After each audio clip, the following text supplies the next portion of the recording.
for old time's sake.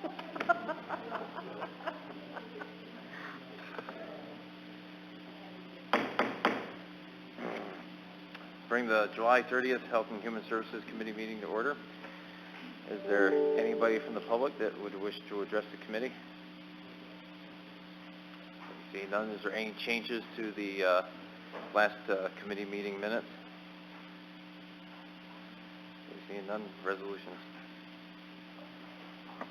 First resolution this evening, authorizing agreement with the Governor's Traffic Safety Committee in relation to the New York State Highway Safety Program grant. Is there a motion? Mrs. Fitzpatrick, second Mr. Navaronic. Any discussion? All in favor? Aye. Opposed? Carried. Amending the 2019 county budget relative to additional revenue from the U.S. Department of Housing and Urban Development for domestic violence supportive services for coordinated entry funding. Motion, please. Mr. Ferris, second. Mr. Navaronic. Any discussion? Yes, Mr. Maxson. Thank you. This is money we've already budgeted for in the budget, I see. So we're just receiving the revenue. That's correct. Wonderful.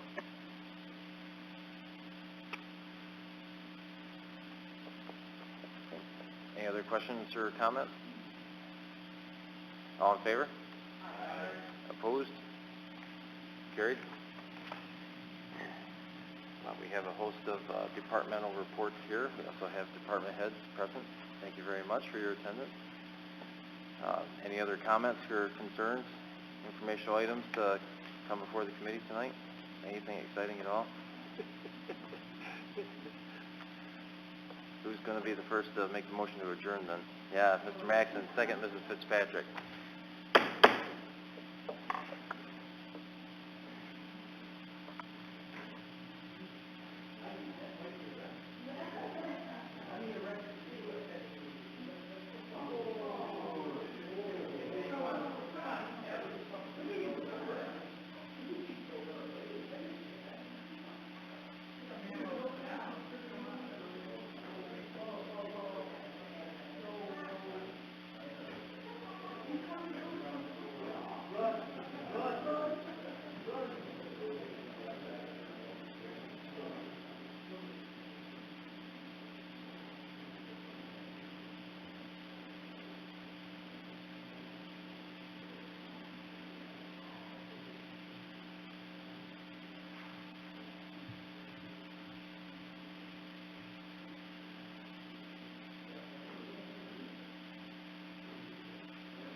I'd like to call to order the county's Standing Committee on Finance and Rules for our July meeting. Doubt that will be as brief as Health and Human Services. Initially, we have 3 presentations, and they're from the Soil and Water District, Soil and Water Conservation District, the North Country Library System, and the Disabled Person Action Organization. Is Sue Mitchell here? Yes, I'm sorry, I didn't meet you, I apologize. So, we'd start off with, I'd like to start off with the Soil and Water Conservation District Executive Director, Christine Watkins.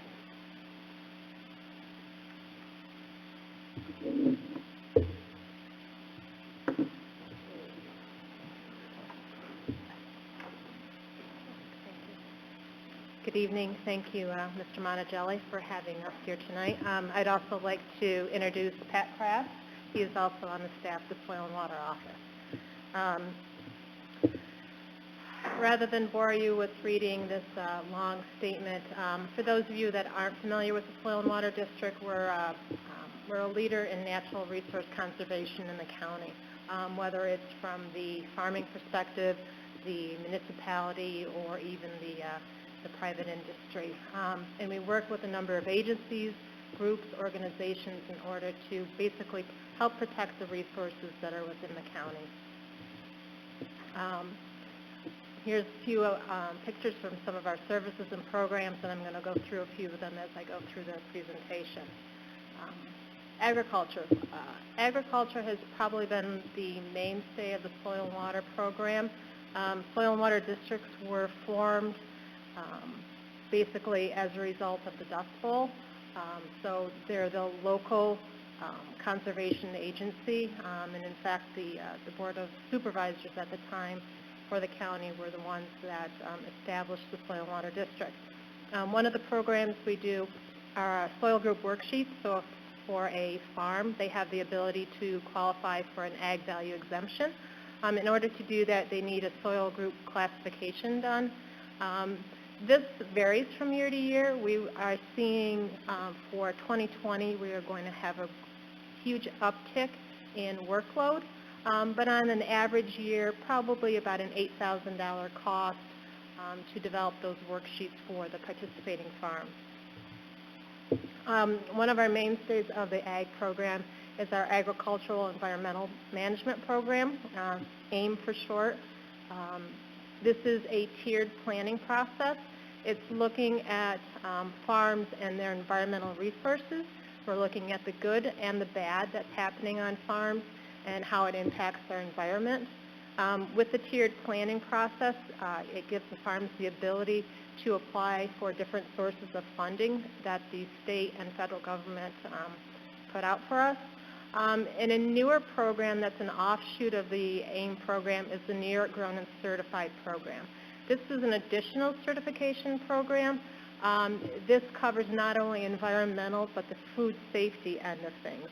We have a number of producers within the county that have gotten this additional certification, and then they've been very happy with the program. Falling in step with the governor's climate resiliency aspects of his administration, we are able to apply for funding through a climate resilient farming grant. And we also do comprehensive nutrient management planning. About 20 years ago, the legislature was very supportive of actually hiring me at the time to become the agronomist for the Soil and Water District to provide these planning services to regulated and non-regulated farms. Over the past 10 years, we've had the ability to bring in about $6.5 million to farms throughout the county to implement a variety of conservation practices. Probably total budgets for all of those are $10 million. And why that's important to know is that the funding isn't paying for 100% of all the practices that we do. The farmers still have a share that they have to spend. One of the unique things of this funding is that the opportunities are only available through the Soil and Water District. So we submit the applications on behalf of farms throughout the county, but we are the only entity that has that ability to do that. One of the big things you have to look at that $6.5 million is what the rollover effect in the communities are. For instance, with this waste storage structure, the farm may hire a local engineer to do the design. More than likely, he's going to hire a local contractor. That contractor is probably going to purchase their fill from King's Quarry. They may go to Jefferson Concrete for the concrete for the structure. They may go to OD Green to buy the rebar for the structure. So there's a great rollover effect with this money that comes into the county. Probably a bigger effect is the environmental protection of the county's resources. These practices are being done to help protect water quality throughout the county, which is very important for everyone in the county. County reforestation property. This is another program where the Soil and Water District manages the 5,500 acres of county property. We do this for recreational and timber purposes. At this point in time, we have estimated that the 5,500 acres has a standing timber value of $7.5 million. We are seeing an annual growth value of about $285,000. So in real numbers, the county has a $7.5 million bank account, and close to $300,000 is going in every year.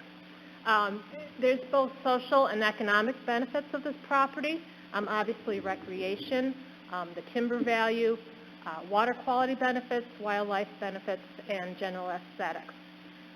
The Soil and Water District has had the ability to secure funding through state and local resources, upwards of $300,000 to do projects on this property, whether it's recreational trail or timber management. There are 12 miles of multimodal recreational trails. 8 miles of these trails are on county forest. That's a key link between Oswego and Lewis County trails for both ATVs and snowmobiles. There are 2 day-use parks with pavilions. We work cooperatively with the clubs that utilize these trails. New York State Department of Parks and Rec estimates that there's an economic benefit statewide about $400 million for recreational activities. So rough estimate, 1/10 of 1% for Jefferson County, we're looking at about a $400,000 a year potential impact. It's very hard to measure that economic impact, but we see it in the people that are using the trails, the people that come in to hunt or fish or spend the day staying cool in the water. Timber. Pat is our certified forester on staff. By having a certified forester, it gives us the ability to provide a higher level of management of the timber assets. In addition, we are currently working on a forest regeneration project. Any of you that have been to any of our tours in the last couple of years have witnessed this project, and what this is doing is it's helping to promote desirable species that have a little more timber value than some of the undesirable invasive species that have come in after harvest. In the last 5 years, there's been about $270,000 in timber sales. That money all goes directly back to the county. Something different that we're looking at this year, and we're still in the preliminary phase before we talk more to the administration, is looking at a voluntary carbon credit program through the Nature Conservancy.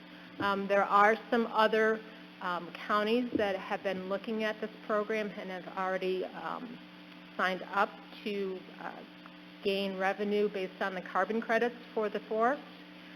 It requires us to have an up-to-date forest management plan.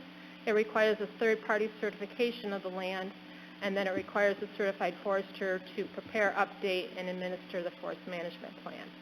One of the beauties of this that we're seeing at this point in time is that if the county decided to go into this program, we could still continue our harvest schedule the same as we're doing at this point in time. some potential annual revenue. Again, this is just an estimate because we've not completed the forest management plan. We're looking at roughly $100,000 annually to the county. We have hired 3 interns that are helping to collect the data for the plan this summer, and of course, our forester supervising that one will write the forest management plan. And going back to the dollars that are coming back in to the county, again, we are using state funds in order to pay for these summer interns. So what we see with the county property, we're seeing roughly an annual net gain of about $250,000 a year. This is based on the growth of the timber and also the sale of products, whether it's the carbon credits and the timber. And again, it's hard to quantify some of these benefits, especially the water quality, wildlife, and open space. Additionally, the district provides permit assistance. We work with farms that are involved in the CAFO program, Concentrated Animal Feeding Operation Program through DEC. Mineland plans, water quality permits such as stream bank permits, stormwater plans and permits. Again, there's no monetary benefit to the county, but it would be a cost to the public if they had to go to a private engineer or a private consultant in order to get this paperwork done. Stormwater. Many of you hopefully realize that the county is part of a stormwater coalition. That's 8 communities and the county. The district has provided contractual services to this coalition since its inception. For example, we've done outfall mapping, sewer shed mapping, stormwater management plan development, and education and outreach. We are reimbursed by the coalition for our services, but if you were to look at the potential cost if the coalition had to hire an engineering firm to do all this, you'd probably be looking at about $150,000 price tag for the last 3 to 4 years. Shared services. They're important for us as well as all the other municipalities throughout the county. We just completed last year, we applied for and implemented a Forest Service grant. We got $148,000 for tree planting and green infrastructure projects. This is for the 8 communities within the coalition as well as the county. We've also been part of the North Atlantic Aquatic Connectivity Collaborative, NAC for short. This is basically a culvert and bridge assessment that we've completed in 3 subwatersheds in southern Jefferson County. The importance of this doesn't take away from the assessment that has already been done by County Highway, but this is going an extra step for that aquatic connectivity. How do we keep the fisheries resources in the best possible condition that we can? And unfortunately, many times, especially with culverts, we tend to cut off that ability to have fish spawn up the stream. We also just worked with the county this past year in the establishment with the County Emergency Management Tower in Champion. We helped out with the acquisition of the planting materials. If I remember correctly, there was some wetland mitigation that had to be done there. So Pat assisted with the planting materials, oversaw the planting, and we will be providing monitoring as per the Army Corps requirements for that project. For these first 3 projects, it's really important to realize that all of these projects needed specialized training or specialized certification. With the Forest Service grant, in addition to the working with the county on the tower, that additional level of certification with having the certified forester on staff gives us a little more credibility and ability to apply for some of this funding, as well as with the NAC assessments. There's a certain level of training that has to be done, and I believe currently myself and Pat are the only 2 in the county that have that training. We work a lot with County Highway, and we appreciate County Highway very much. A few years ago, we made the decision to enter into an intermunicipal agreement. We have a hydroseeder. Hydroseeder is just a means of doing faster erosion control and vegetation establishment. So we have provided the machine to the county. They provide the manpower, and then annually we purchase the materials for the machine. We just completed a county highway ash tree survey. Again, for those of you that have ever heard of emerald ash borer, something that is going to impact this county sooner than later. It's in Oswego County, it's in St. Lawrence County. So we, again, with the help of the summer interns, have done an assessment of all the ash trees within county right-of-way to basically provide information back to County Highway so they have a better idea of what's out there, what condition it is in, and how they're going to have to deal with things as these trees decline. Last thing that we've just worked on, we've just submitted a proposal on behalf of County Highway for a vacuum truck with sweeper capabilities. It's a $275,000 grant through the DEC program. This, if we're successful, will be something that will be used collaboratively within the Stormwater Coalition as well. So roughly about $268,000 in state and federal funding we've been able to secure to do these saved shared services projects in the past 5 years. Another program that some of you may be familiar with is our tree and shrub program. And why that's important is we've, over the past few years, we've lowered our cost for our trees and shrubs so that we're basically selling them at cost to the public. Roughly about 60,000 trees have been purchased in the last 5 years. And the big benefits here are, of course, habitat, soil conservation, stormwater infiltration, and overall watershed protection. So I guess at the end of the day, what is the importance of protecting our natural resources? We all want safe drinking water for our county. And by doing a lot of the programs that we do, we have that ability to help protect those resources. Certainly an economic driver for the county. Clean water is also important for tourism. If we don't have the fisheries available or if the water is not clean enough for people to want to boat and fish, again, that's an economic driver for the county. Most importantly, too, open space is always important, and it's important to protect our soil resources and help to improve soil health.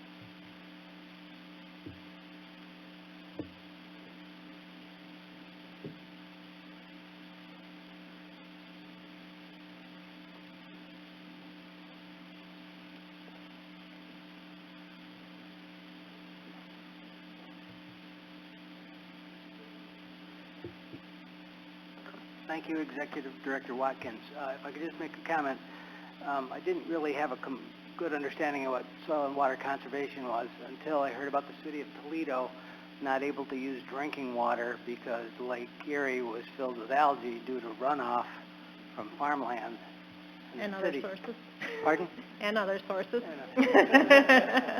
Thank you. That's why you're the Executive Director.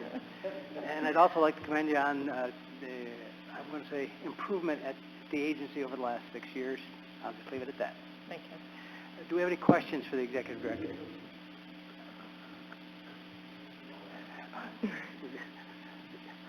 Legislator Fitzpatrick. Like I have had 20 years as a legislator, we have our ups and downs. Christine and Patrick, you two have done a phenomenal job. And I've always appreciated when I can and when I have, as others have, Michael, you have, and John Peck and a couple others, on going on the tours. Other than the fact I almost got killed on that four-wheeler one time, the tours and the learning experience has been tremendous, and I commend the two of you for what you do for Jefferson County. Thank you very much. Thank you. And we don't do tours every year, but when we do, we always invite all of you, and please, I know it's, you all have busy days, but it's a great opportunity to get a good idea of what we really do and the impacts that are out there. The County Administrator had a question. How are the new digs? Everything settled in now? Wonderful, wonderful, yes. We're settled in. Still got a few things to work on, and hopefully we'll have an open house, and you'll all see an invitation at that point in time. And of course, you'll have cider. Of course. Anything further? I'd just like to say the $7.5 million probably isn't going to get added to the general fund, even though there's some people who would like to spend it. But so thank you very much. All right. Thank you. Legislator Peck. You opened the box with that comment. You know, as far as woodlands go, it's something my grandfather always said, it's money in the bank. You know, it's something that grows, matures, it has its own life to it and investment to it. So, you know, to the credit of what we're trying to do with the management of our forest lands, you know, it's a resource that deserves its management into perpetuity for usage, not for just nature protection or to not be touched and to left forever wild. It's meant to be used and managed. I don't think I opened the box. I'm on the same page. I was just making, people see $7 million and how do you spend it? Let's clear cut the forest. Don't think that's what was intended. It's an unrealized value. Okay, moving on to the next presentation. The North Country Library System, representing them is Director Sue Mitchell. And my colleague Angela Newman is here as well, can I use this? No, can I? You've probably seen Angela before. She typically comes and represents Jefferson County Libraries when we talk about funding. She's also our youth services consultant, and we'll talk about, after I tell you a little bit about North Country Library System, she'll talk about our big early literacy initiative. There's going to be a PowerPoint? There is, and it's included in your packets as well.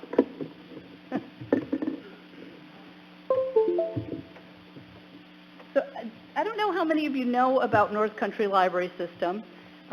We were one of the first library systems that were developed in the state. There are now 23 public library systems. We provide services for 65 libraries in 4 counties in the North Country. 25 of those libraries are in Jefferson County. We provide technical assistance and training, shared resources, delivery of materials. So we circulate through our delivery system about 100,000 books a year. Sorry, I hope it's okay if I talk while we do this. The compressed one is there. Yeah, thank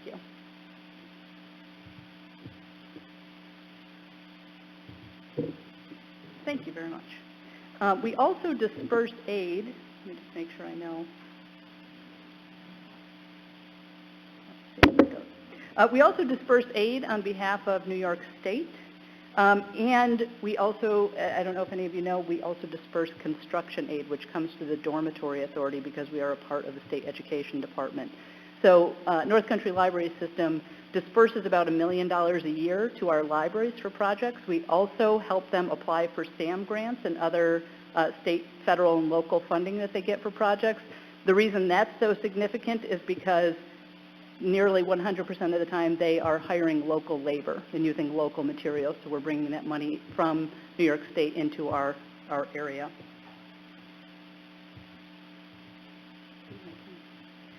So I just want to talk a little bit about Jefferson County Libraries in particular. As I said, we have shared about 100,000 items this year through our delivery system. People often ask, are libraries still relevant? And I would say, yes, very much so. In Jefferson County alone, we circulated 315,000 books, which is what we all think about when we think about libraries. But the numbers that are really growing are our e-book numbers. We are dispersing about nearly 30,000 e-books this year alone.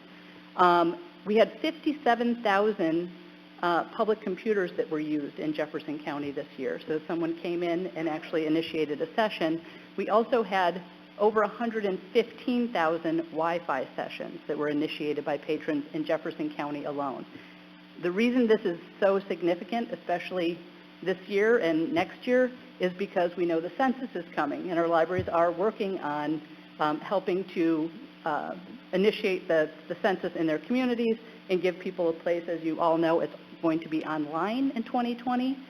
So we are setting up kiosks and other resources for people to come in and fill out their census materials online. But about 20% of community members in Jefferson County do not have access to the internet at home.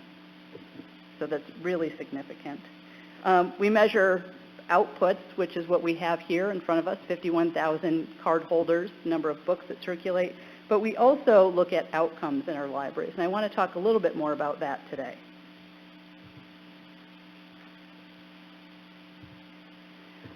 We are community builders. We respond to local communities with our collections and our programming. And it's really interesting to see how each collection grows out of community need. For example, a couple of our libraries have seed libraries where they actually give seeds to community members.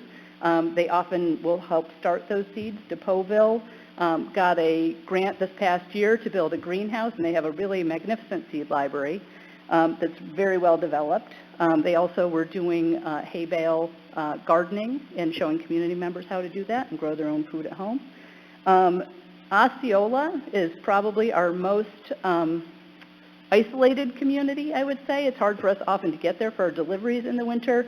But what's interesting is they have a really large DVD collection because there's no streaming video there. So you can see how these things grow out of a community need. Williamstown has a really large Amish romance collection because they serve a large Amish population. So you can see that we oftentimes think of libraries as they're all the same, and you think of shelves with books, but they're all very different. And I hope that any of you who use your community library will also go and look at some other libraries. As you're driving around Route 11, you can hit probably 30 libraries at least. We also help address social problems. A number of our libraries have offered Narcan training and other programs. We champion democratic values, provide resources for small businesses, and help revitalize depressed neighborhoods. And I think a good example of that is we just hired a new IT manager at North Country Library System. This past week, he went up to Antwerp and was looking at the library there and setting up some new computers. I don't know if any of you have seen the renovation they've done there. You have? Oh, you did? Oh, wonderful. It is beautiful. And in a community that really is depressed, to have this gem, the addition is really, really beautiful. It's craftsman style. The workmanship is so fine. But when you go there and see what they're using that space for, you start to understand how we build community. There wasn't anywhere to have an engagement party or a birthday party in that community. All these things that you think in Watertown, there are 100 places you can go. There was nowhere to go in the city or in the town of Antwerp. Libraries as universities. We serve as the people's university. We offer remote collections and educational offerings, and we have a huge promotional package that we're getting out to the libraries to push a lot of our electronic resources, but we have electronic collection of music lessons, including master lessons with master instrument players, musicians, and we have language learning software as well. So I think you can learn up to 30 languages using our software. So there's a lot that people can do at home and are doing at home. We see that in the numbers. We go beyond providing content to helping people create their own content. And I think 3D printers is a good example of that. We have people that are coming into our libraries to print parts that they need, something that they lost in a move, but they're able to create some of their own content as well as writing and other more traditional ways of creating content. And we promote civil discourse. Libraries as centers for the arts. I don't know if any of you have been to the Plein Air Festival at Morristown Public Library, which is another library of ours. It is amazing. And they bring thousands of people into a very small community over a weekend for this plein air, which is small outdoor natural paintings that are done by artists from all over the world. But we give voices to local artists. We provide access to non-mainstream points of view. We deliver opportunities for free classes to encourage art appreciation as well as participation. And we offer access to the arts for all, not just for those who can afford it. Adams Library just had one of those sip and paints a couple of weeks ago and had a full house for that. So, libraries as community centers for diverse populations. It's interesting because I've been at North Country Library System for a year and a half, and when we came for the funding meeting here, I met Olivia from the Association for the Blind and Larry from the zoo, and we have really strong partnerships going with them over this past year, getting a Braille reader with the Association for the Blind, participating in a grant for that, and Angela will talk a little bit about the big early literacy kickoff we just had up at the zoo. But we really do work with diverse populations, as people with disabilities, lesbian, gay, bisexual, transgender, patrons, prison population. And I think sometimes it's hard for some of us to say, oh, well, I wasn't incarcerated, so this is a group, that I can't relate to. But I think it's really important that you understand that we work with families of people who have someone in their life that is in prison or is lesbian or transgender, and they don't know how to deal with that as a parent or explain it to a grandparent or another child.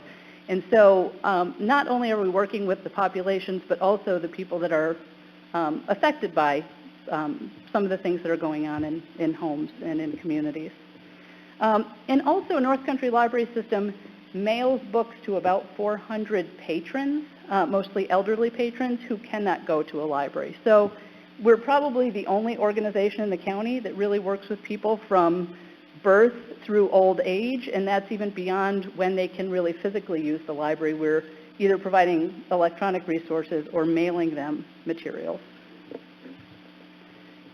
As champions for youth, which I think is what you probably think of when you think of libraries, this is a great picture from Battle of the Books.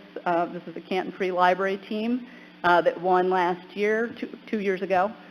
But besides just offering preschool story times and summer reading programs, we give kids lots of opportunities to get together and enjoy reading and enjoy learning, to know that the library has tutors and other services that can help them. And I think we're really critical partners in child development with parents, with teachers, with BOCES, and we have what we call a soft handoff between those things. So we work very closely with BOCES and with the school districts so that we go into the schools at the end of the school year, talk to the kids about the summer reading program. They come to us. Those teachers talk to them about the summer reading program when they're back in school in the fall. So we really try to let them know that we're connected and that we're all following their progress. I just wanted to mention a couple of our system-wide initiatives that I think are important for you to know about. North Country Library System is one of few systems in the state that actually does a lot of the paperwork that's necessary to get broadband to every library. And it's complicated federal paperwork, but we have done that. So we have brought broadband to almost all of our libraries. We also have set up all the Wi-Fi access points in all of our libraries, so every library has Wi-Fi, which is available during library hours and after, which is really important in many of our communities, that there is that 24/7 access. We also are one of only a few systems who actually manage every single desktop computer that we have, which is about 700 desktop computers across the 65 libraries.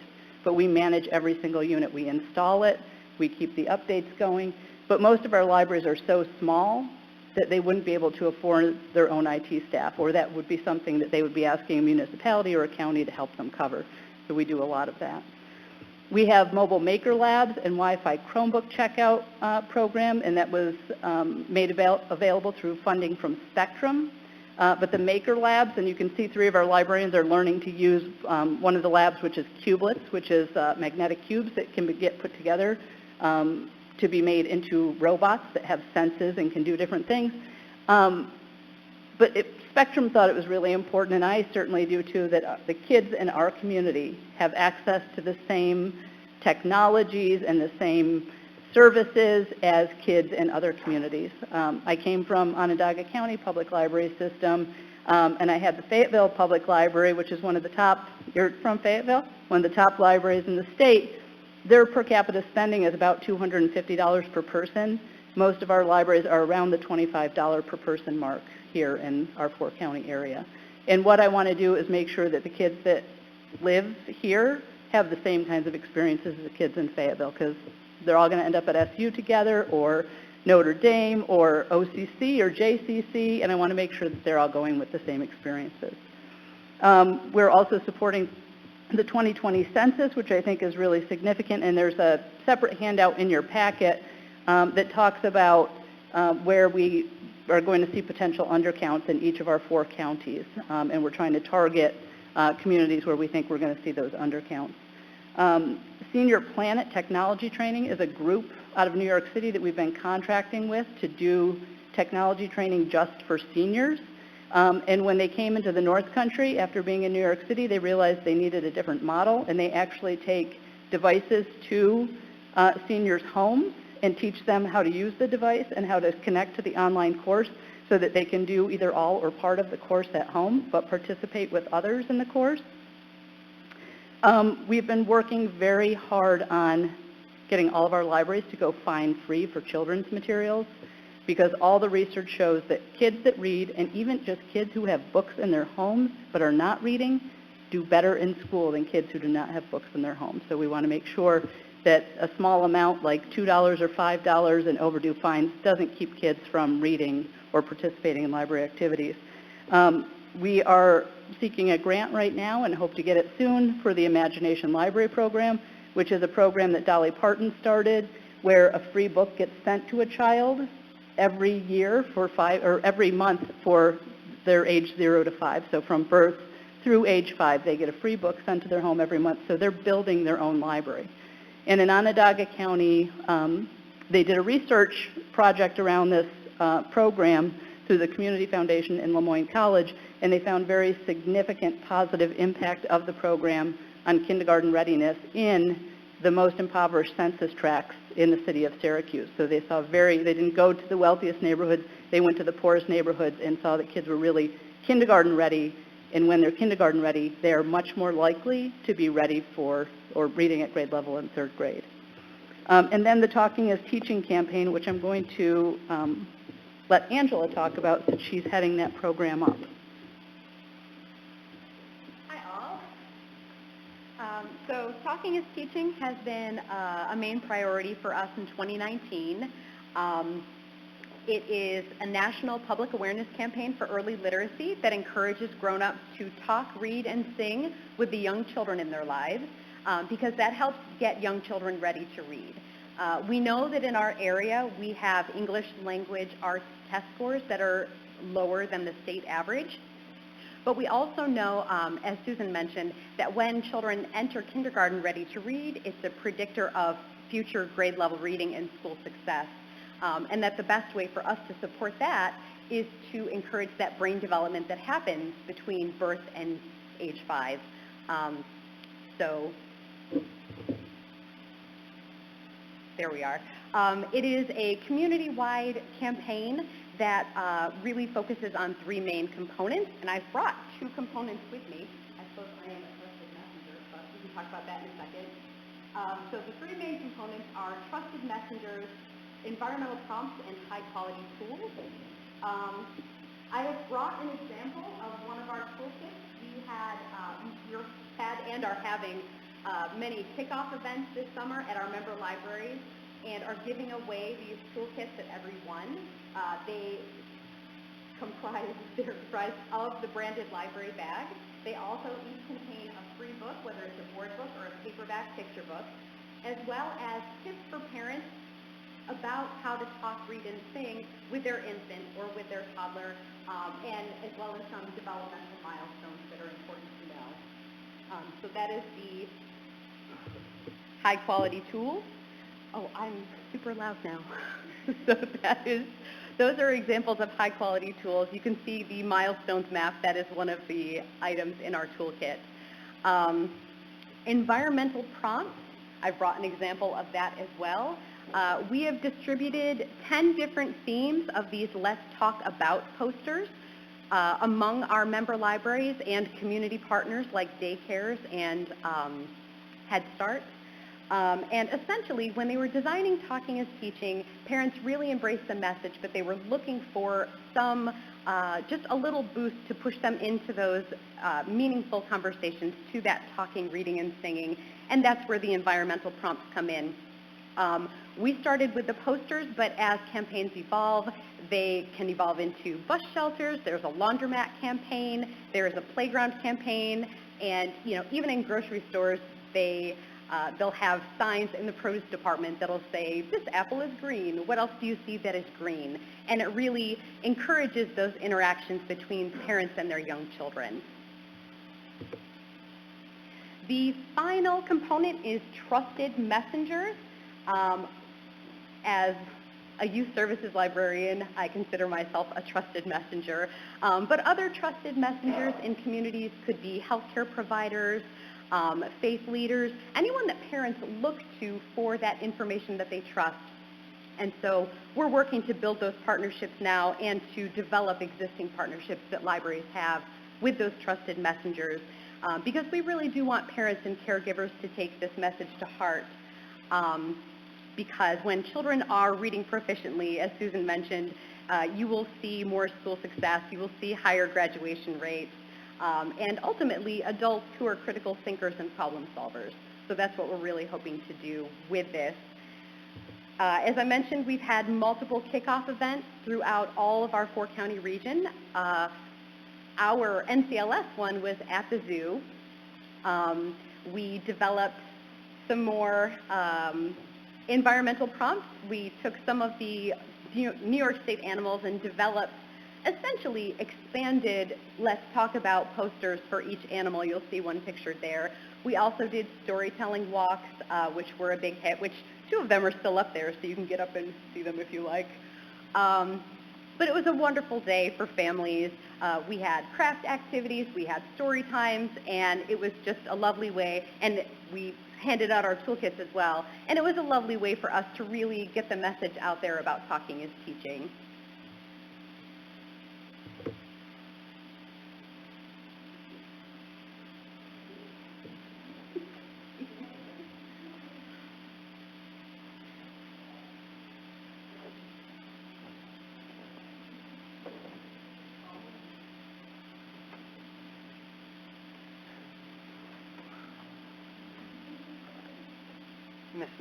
Ms. Mitchell and Ms. Newman, your enthusiasm serves the North Country Library System well. Not to mention your knowledge base, but I mean, you're excited about what you're doing and makes everybody else excited.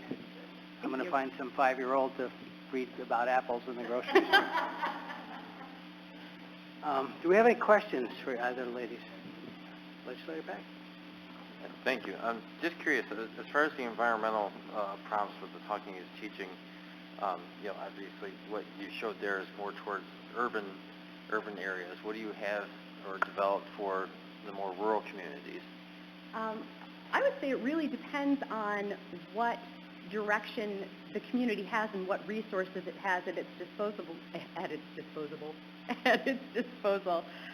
For example, in Black River, they were looking at really going toward the playground model, and it could be as simple. My niece and nephew live in Liverpool, and down at the Onondaga Lake Park, which is a huge, beautiful park, they had something as simple as just, a permanent installation of a sign that, said, I can't remember what it said, but it was the Let's Talk About, and it was just part of the playground, and that could be done on any scale, regardless of the size of the community if they have a playground. The grocery store campaign, the laundromat campaign, I'm sure there are communities, I know there are communities in our area that don't necessarily have those things, but something that, there are 25 libraries in our county here, so at least all of those will serve as a center for the environmental prompts. So it's more or less at the discretion of each library to develop what their environmental prompts are, or am I not quite understanding how the environmental prompts are developed? No, and I actually will explain one other thing that I missed earlier, which is when I was in Onondaga County, there was a group that was put together to look at consolidation of services in government. And the library is one of the things that they looked at, and they came back and said it is the best example, and it's what we need to model everything else after. Every one of the libraries, our 65 libraries, is an independent legal entity. Everything is at their discretion. They can choose to participate in our services or not. They mostly do because we're so enthusiastic and sell it. But they are able, and some of them don't have the capacity to do a lot of these things, and that's what's sad for us to see. Those libraries that are only open maybe 20 hours a week, a couple hours during, 4 days a week, they're open a few hours, and that's it. And then we have libraries that have a lot of capacity, like Watertown. We also made a lot of the things that we created for the zoo event available still at the zoo, so all those signs are about the animals are still up and will stay up. And we also created story walks and got permission from Eric Carl that we could for free reproduce those, and we are lending those out to all the libraries. So we have a large lending library. Some of the things that have worked well in our small communities are backpacks that Angela provided a grant to each of the libraries for last year. They put together a backpack, each one on a theme that had a toy, a book, and other pieces that were in it, and the materials about Talk, Read, Sing. So children actually take those home. They can check them out for a week or 2 weeks at a time. So it really depends on the community and what they have. If they have a head start, then a lot of them are partnering with them. But we provided a grant to our libraries this year, too, for partnership kickoff. So we had 15 libraries that found a partner in their community and had a big kickoff event this summer.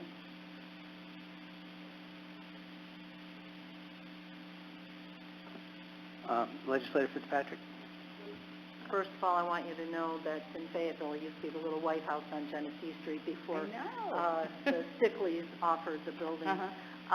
Secondly, I've been to Osceola. I was there a couple of times for their tea and cookies, and the people in the community made the cookies for the library. Yep. When I was there on behalf of the Assembly and the Senate, they couldn't be there. Then it was John McHugh and Bob North, so I got to do that.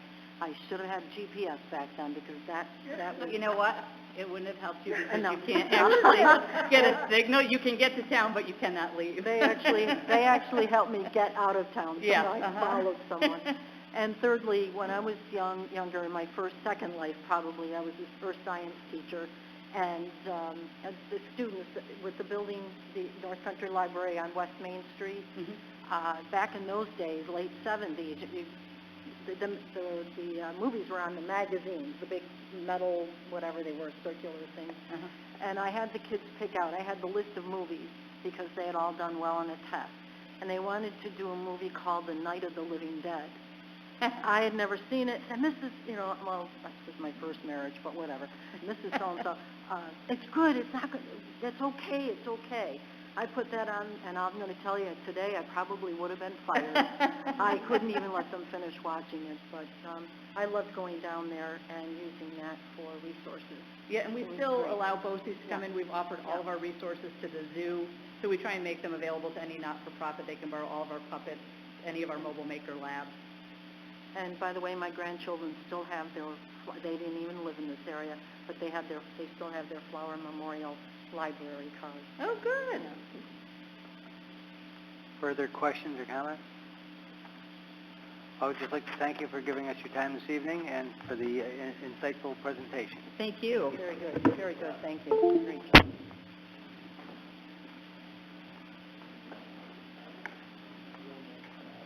I probably seriously would have been fired.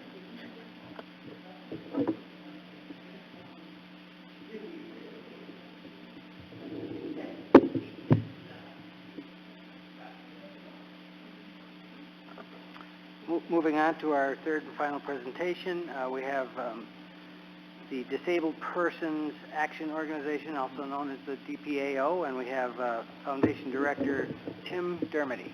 Thank you. Going to have Mike hand out, this is our annual booklet, and this will give you an idea of what we offer for programs and services. My favorite thing in the whole book we've done over the last few years is you'll notice the number of photographs that are in the booklet. That kind of gives you an idea of, that's what we're all about, the smiles and so on the kids' faces. These are like our consumers and clients and the activities that they take part in throughout the year. So that's, at first we had very few photographs, more material. It's gone the other way, and we've had a lot of success with that and a lot of feedback, and that's really what we're all about here. I'm pretty sure probably every single individual in here is pretty familiar with the DPO concert series, but let me just, if I could spend a minute or two, just give you a little brief history. It was founded in 1974 by Joseph Rich. who at the time was an anchor for Channel 7 radio and TV. Our mission is to provide quality and effective individualized services for developmentally disabled children and adults in Jefferson and Lewis counties. We serve over 500 families today in both those counties, and Mr. Rich started this as a volunteer back over 45 years ago. Since retired as the executive director, but still very, very involved. He is the DPAO Foundation president and was unable to make it tonight, so he sends his best to everyone. To give you an idea of what the funding that we're asking for the concert series is about 10% of our budget. So for us, as a not-for-profit, that's pretty significant. To give you an example of how that funding is used, we're virtually on every media in Jefferson County. To give you an example, for TV, Channel 7 and Fox TV, ABC 50 and the CW. We're on NBC Watertown.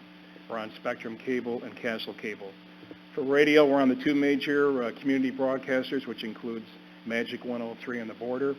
We're on the Stevens Media Group, which includes Froggy and Z93. Also in Tunes 92.5 Watertown. And we're also involved with the Northern New York Newspaper Corporation, which of course has the Watertown Daily Times and many others. So the funding that you provide us, as I said, is very significant for us. And another good thing about that, it goes further, is that because we are a not-for-profit, we're matched at least 1-to-1. So for example, say we buy 100 TV spots, we're given another 100 at no additional charge. And because we've been around, I think, for so long, and Joe had such a great reputation in the community, we're actually blessed with a lot more than that. For example, we're provided literally thousands of no-charge, or for better word, maybe public service announcements of radio and TV throughout our concert series. To give an example, last year alone, the amount was exceeding over $100,000 in in-kind donations, which we think is pretty amazing. So for the amount of money that the county provides, that is magnified 10, 20, 30-fold. But I think one of the biggest assets, well, first let me just tell you some of the things that we provide, too, for the county of Jefferson. Your logo is on all the TV spots, and as I mentioned, there are literally thousands that run that promote our series. This year we had Jeff Dunham, which was a success at the fairgrounds, Ronnie Millsap. We still have 2 to go in August. We're doing Brett Young, a country star, and we're doing classic rock Foreigner. So those are the 4 big ones this year. And again, the biggest asset is not just so much that you're receiving promotion for on the TV spots. We mentioned the press releases, a thank you at the concerts, but that literally the advertising campaign brings in thousands of concert goers that come up and look at the concerts each year. And to give you a little bit of data on that, I've got my associate Mike Campbell that's going to provide you some data on the economic impact here in Jefferson County. Thank you.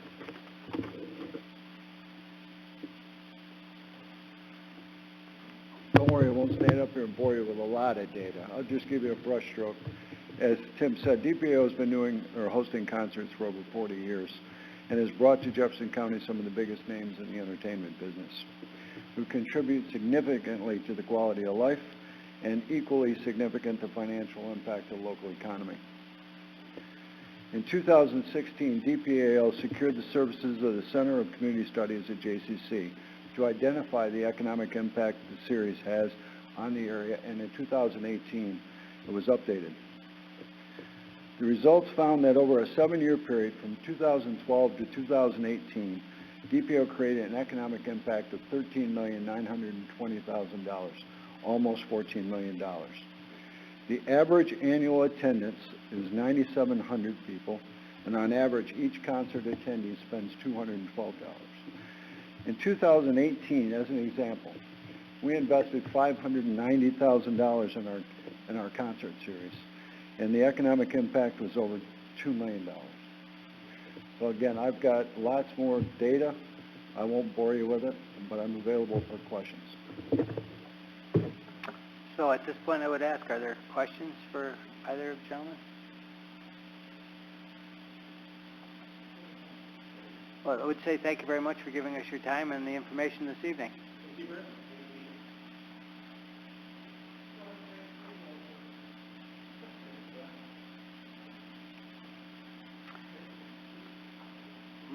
on to our regular meeting. At this point, I'd like to offer privilege of the floor to anyone who'd be interested in bringing an item to the committee. Seeing no one heading to the microphone, we would move on to approving the minutes of the previous meeting. Any additions, corrections, deletions? If not, they'll stand as submitted. I guess we're on to items, the resolutions from the Finance and Rules Committee. First resolution this evening is payment of legislative expenses. Can I have a motion, please? Legislator Nebelonik, Legislator Fitzpatrick. Discussion. Hearing none, all in favor? Opposed? Carried.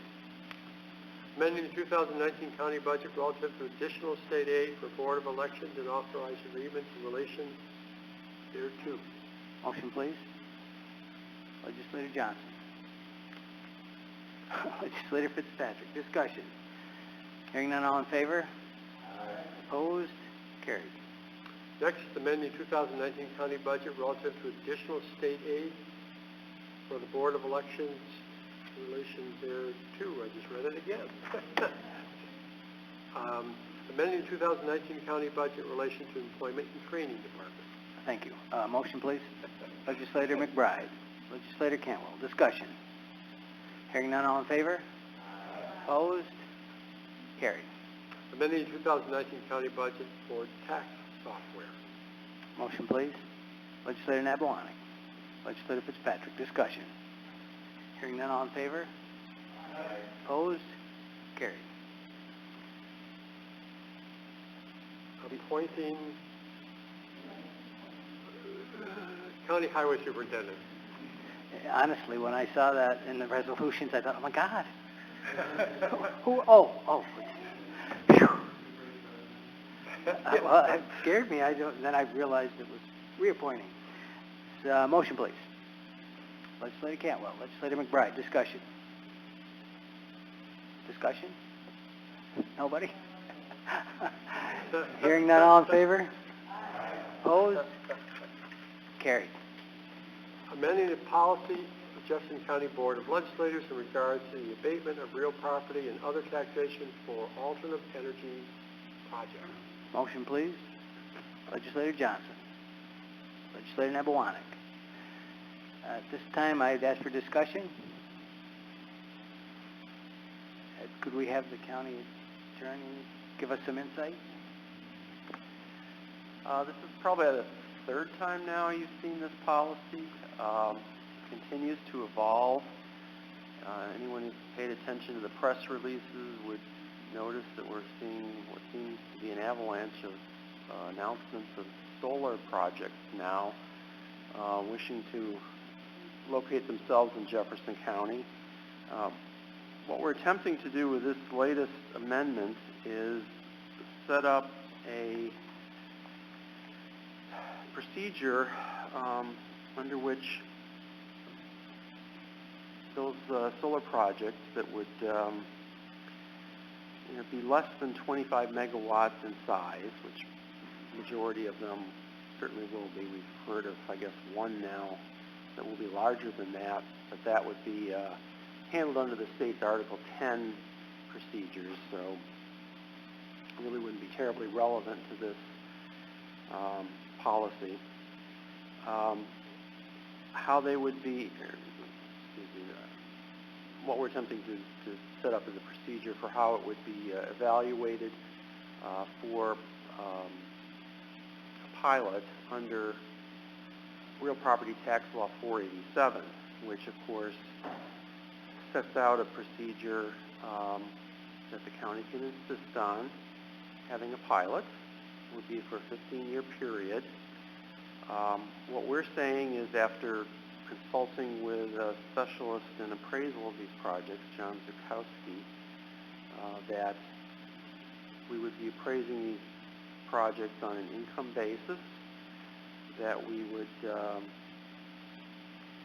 expect an appraisal to be done by an expert in the area of energy projects, and that the appraisals would be done looking at the project both with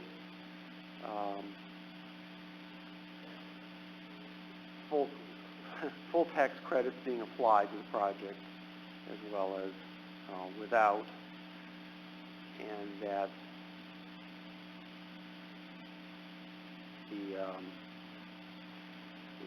losing my train of thought. The matter be negotiated based upon those appraisal parameters. This is being driven in part because there are two options for these developers, which is going under 487, which would be negotiating directly with the county. The other option they would have is to approach the IDA and negotiate under their UTEP policy, which is also 15 years. We've tried to harmonize our policy along with the IDA's UTEP policy, and if you look to the changes that have been made to the policy on page 4, the language very much parallels the IDA's UTEP policy, including the factors on page 5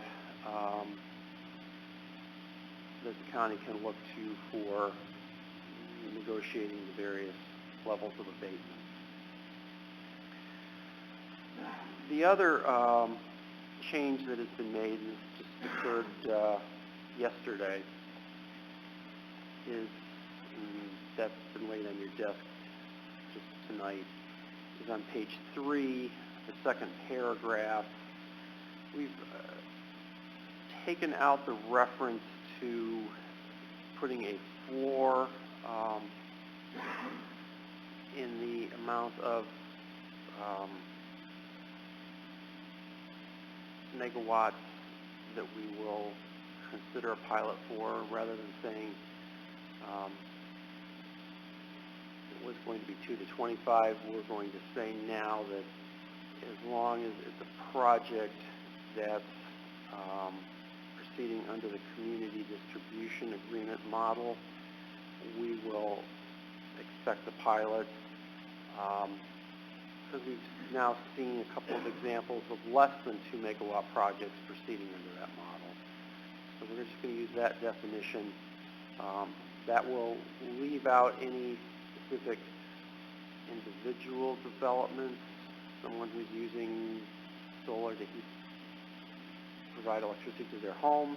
It will also leave out any businesses that choose to use solar to provide electricity to their business, specifically for their business, but it will include anyone who chooses to use the model of generating electricity through solar and then distribute it to third parties. So those are the two changes we're discussing here tonight, and we would like to add to the resolution that's before you tonight.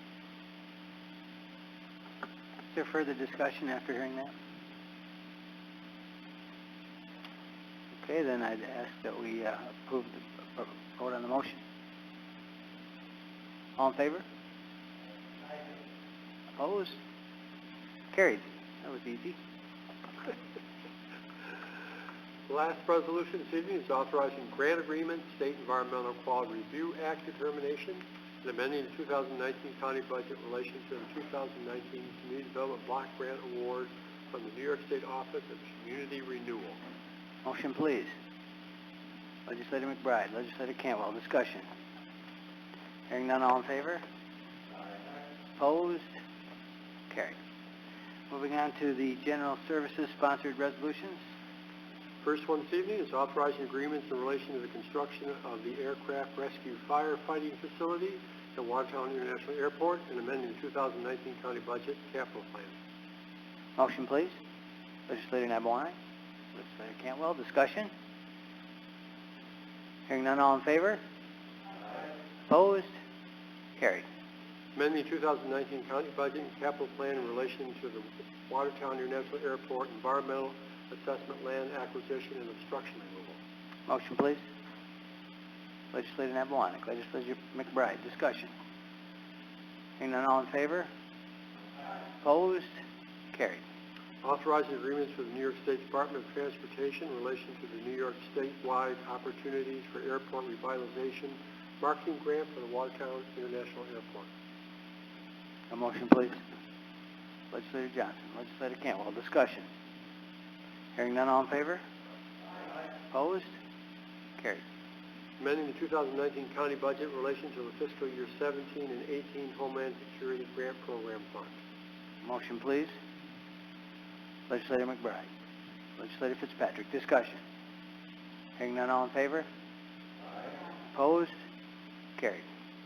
Authorizing implementation and funding in the first instance 100% of the federal aid and state Marchicelli program aid eligible costs of a transportation federal aid project, appropriating funds therefore, and amending the 2019 county budget and capital plan.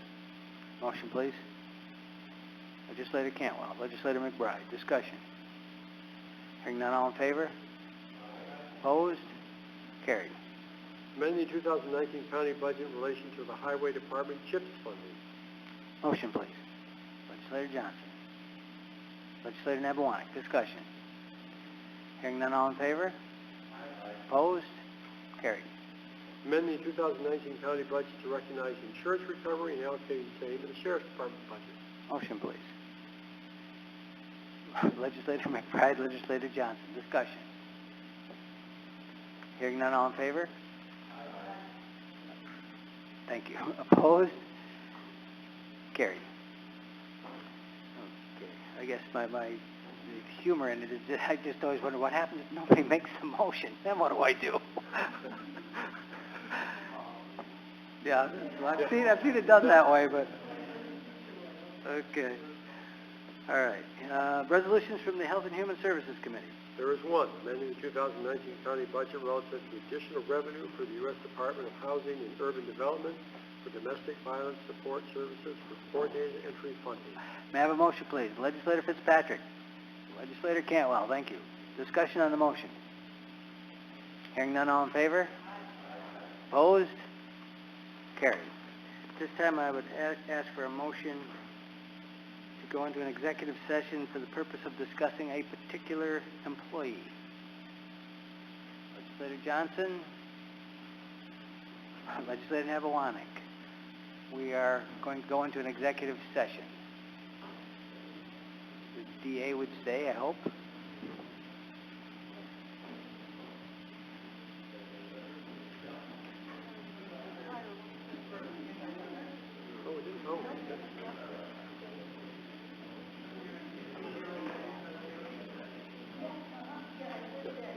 Okay, all right.